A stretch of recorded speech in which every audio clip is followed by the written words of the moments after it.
A kú ọjọ́ méjì, a kú ọjọ́ mẹ́ta, ṣé dáadáa ni mo bá yín ẹ̀yin olólùfẹ́ wa pátá? Ṣé dáadáa ni mo bá yín nílé lóko? A kú àlàjá ọdún gbogbo mùtúmùwà.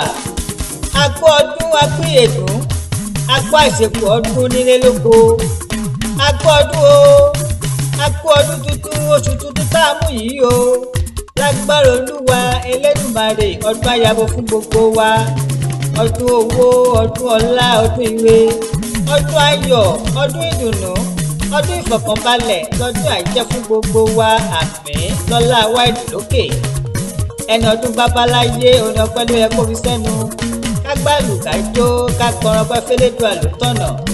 Báwo tí ẹ pa chicken, báwo pẹran, báwo tí ẹ ráṣọ, báwo ra bàtà. Pé à ń bẹ láyé láàyè, à ń mí, àánú ló jẹ́. Pé a tún bẹ láyé ara wa, orí ńlá ni fún ni. Bí mo lógún ahọ́n, bí mo lẹ́gbẹ̀rún ètè, kò tó láti yìnwó Olódùmarè. Ta ni mí bí kò ṣe wó Olódùmarè? Ta ni àbá máa pèlé mi bí kò ṣe wó Olúwa? Èmi dúpẹ́ o Elédùmarè, mo yìn ọ́, mo kọrin ọpẹ́ f'Olúwa, mo fi ìfẹ́ Elédùmarè ọba tó ní mí lọ́jọ́ gbogbo.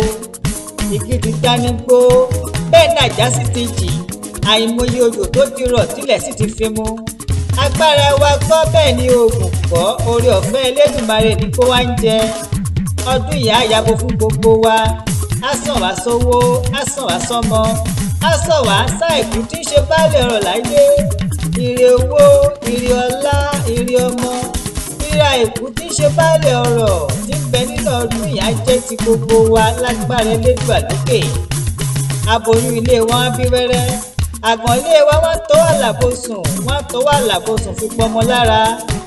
A ò ní tẹnu gbógbó ẹwọ̀ láṣẹ Olúwa.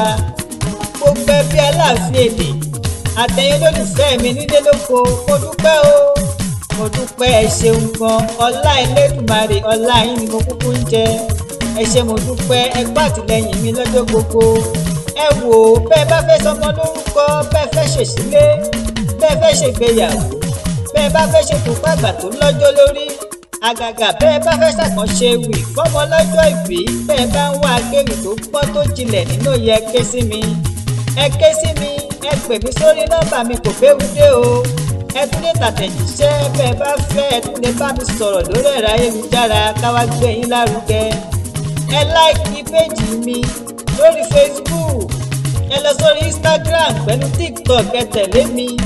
Aláàfin èdè lèmi jẹ́. Ẹ subscribe sórí YouTube channel mi. Ọ̀fẹ́ ni, bẹ́ẹ̀ ni kò gbóòdé, ká lè máa gbọ́ra wa nílàgbàjì gan. Aláàfin èdè lèmi jẹ́. Ìpàdé dijọ́ mi ọjọ́ rẹ̀.